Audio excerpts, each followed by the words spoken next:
Thank you for being here. As you know, a month ago, we came together here to announce that the city had won a huge victory when we won a unanimous jury decision, finding that the city was justified in firing Center Plan from the ballpark construction and terminating their rights to develop the land around the ballpark. We knew then that Center Plan would appeal. We knew then that they would try to prevent us from moving forward with the development of the parcels around the ballpark. And we knew that we had one more battle to go. And today we're here to announce that we've won that battle too. As of just about an hour ago, the court has lifted the liens that would have made it difficult to move forward with the development of the parcels around the ballpark. The city is now clear to move forward, and that's exactly what we plan to do. I have already spoken with Randy Salvatore, the head of RMS Development, which is our development partner in getting these parcels developed. And we look forward now to finalizing that development agreement, getting the project moving as quickly as possible. But again, what's so significant today is, we knew we had one more battle to fight to get those liens lifted. We won that battle today. We are clear to move forward, and that's exactly what we're going to do. I think the judge's reasoning is that, first of all, the city prevailed at the trial. The city, was found to have been justified in firing Center Plan and terminating our development agreement with them. Secondly, I think he recognized the importance of this project to the city, and that for the city to be held back from developing these strategically important parcels would have been a tremendous harm to the city. If you read that decision, he recognizes the significant momentum we've seen in the city and recognizes the importance of keeping that moving. And I'm grateful to him for recognizing that. So what is your timeline, and what's allowed to make sure we accept this first? Well, we've done a lot already to lay the foundation for this project. We had a public RFP process. We presented a term sheet to the City Council that was approved. We have already been negotiating a development agreement. We will now work quickly to conclude the negotiation of that development agreement and then to move forward. And the parcel that is likely to be developed first is the one immediately south of the ballpark. This, as you all know, this has always been envisioned as a phased development, and it'll be mixed-use development covering, at the end of the day, covering all those parcels around the ballpark. I also, let me just say what I should have said at the start. I said this last time, and I'm going to say it again. We couldn't be more fortunate to have the counsel that we did, Leslie King, who was our outside counsel on this litigation, handling the big trial as well as this motion to get the liens lifted. She and her team have done a tremendous job. And Howard Rifkin, who is our corporation counsel, has been at that table and a full partner in that process all the way through, and I am deeply grateful to Howard for his incredible work. We're fortunate to have a strong legal team that led this effort. When do you foresee seeing some physical activity? I'm sorry, say it again? When do you foresee seeing some physical activity on that parcel? You know that I don't give dates unless I'm sure of them. All I can say is we're going to look forward to moving forward as quickly as we can.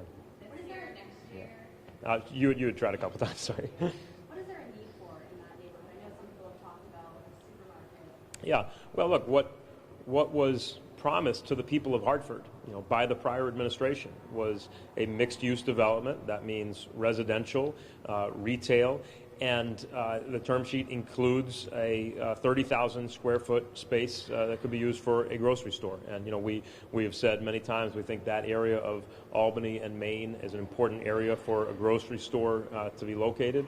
We think it's a real opportunity.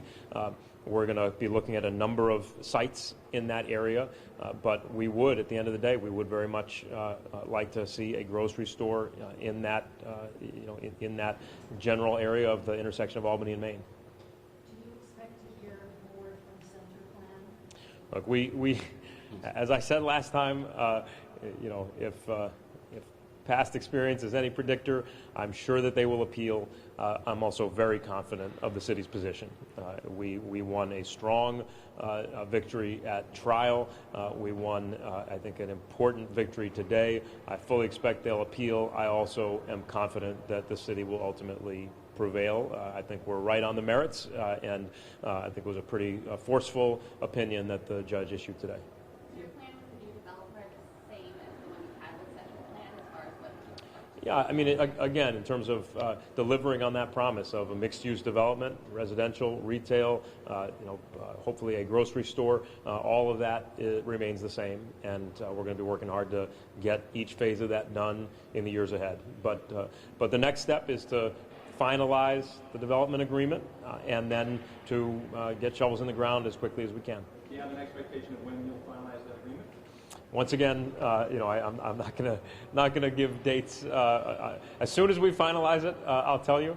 But as I said, we've done a lot of work to lay the groundwork already. We've been in close contact with RMS all the way through. I think we share a vision for those parcels, and I'm confident that we'll be able to get a development agreement finalized in the near term. Aside from this decision, was there anything that stood out in what he wrote about his basis for his decision to you? I think it's worth, one of the things I testified about in the hearing, and it's reflected in this decision, is that the city of Hartford has some real momentum right now. You're seeing a city that had struggled for a long time to attract investment, to change this perception, to gain some momentum and build confidence. And we've got a lot more work to do, but we're moving in the right direction. And I think the judge recognized that and recognized that denying the city the chance to move forward with this development would have done some damage to a city that is gaining real momentum and energy right now. That parcel that you mentioned that will be the first likely development, will that be the housing portion, the retail portion? Again, most of these buildings would be mixed. You'd have both residential and retail. Likely have retail ground floor and then residential above. Like restaurants? Right. And then market rate housing? It's a mix. There is some affordable housing as well. A lot of it is market rate, and there's some affordable as well. What was the original time frame when it was Central Plan? How long it would take for phases to be completed? I think that original deal contemplated, about a 5-year time horizon for all of those phases to get done. Obviously, Center Plan's litigation has slowed that down, but we look forward to getting to work and getting the first phase under construction as quickly as possible, and then moving forward with the later phases after that. But RMS has to come up with their own renderings now. RMS has already been doing a lot of work. RMS has already put a lot of resources into their planning and design work, and we work together with them to make sure that when we got to today, when those liens were lifted, we'd be in a position to move forward as quickly as possible. And both the city and our development partner share that sense of urgency and share a desire to get shovels in the ground as soon as we can. So they've been behind the scenes kind of already planning and That's right. what they thought think it would be. Yep.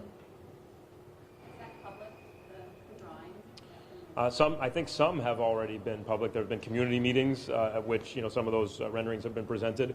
I'm sure that they're doing more work every day. Any other legal hurdles that you expect? Well, Howard, correct me if I'm wrong or add anything to this, but again, we fully expect that they will appeal, but we believe that with today's decision, we're on very solid ground. And I think both the city and RMS Development are prepared now to move forward. The judgment that came out today, the court's decision today, said, in its conclusion, was summarized simply this way: the city of Hartford may move forward, and we look forward to doing that. Howard, do you want to add anything to that? No. Good, thanks. I'm a resident watching this at home tonight in that neighborhood, the surrounding neighborhood. What's the message? What do I need to take home?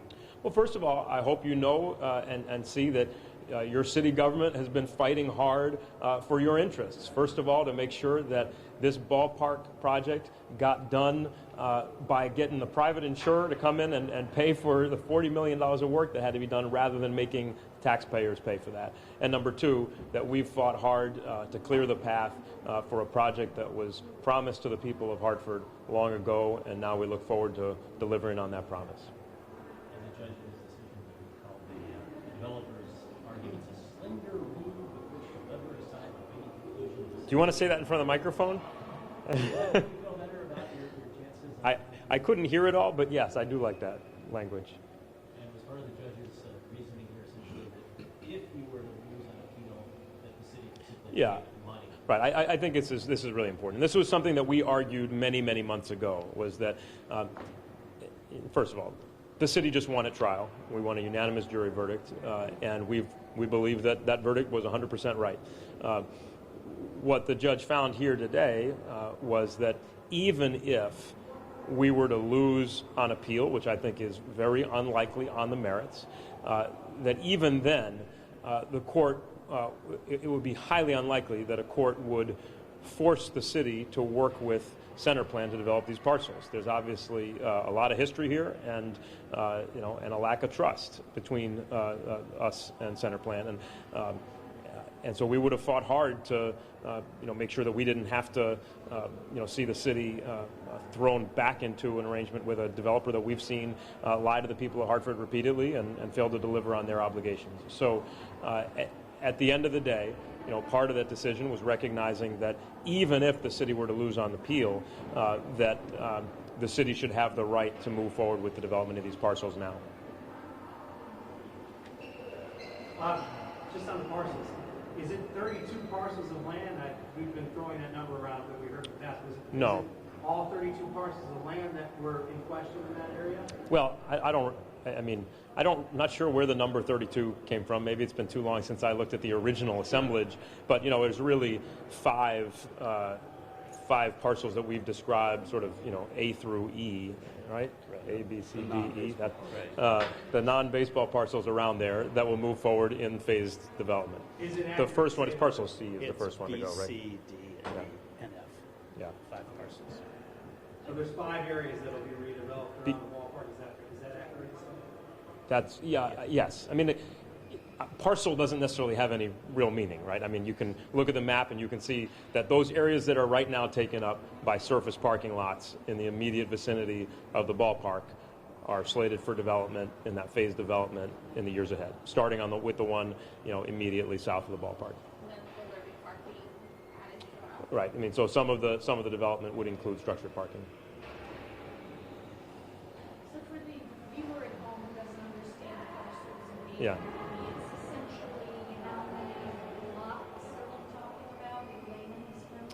Well, again, if you've driven past the ballpark, it's all those that sea of surface parking that you see around the ballpark was what was always promised, as a mixed-use development, and that's where the development will happen. We look forward to taking that sea of surface parking and turning it into a development that connects the downtown with our neighborhoods. Albany Avenue, up North Main. One of the important things about this project is that it helped reconnect our city, and in particular reconnect our city to the North End, to North Main, and to Albany Avenue. It's a very important project, and again, we inherited the promises of the past administration, both to get this ballpark built and to get the parcels around the ballpark developed. We worked hard to deliver on that promise of the ballpark, and I think it's been a tremendous success. We are now working hard to deliver on that second promise, which is a mixed-use development on the vacant land around the ballpark in a way that reconnects our neighborhoods and adds to the vitality and the energy of our city. Separate topic, anything new in recent days that this involves shooting? No. Nothing new. Okay. Anything else? All right. Thank you very much.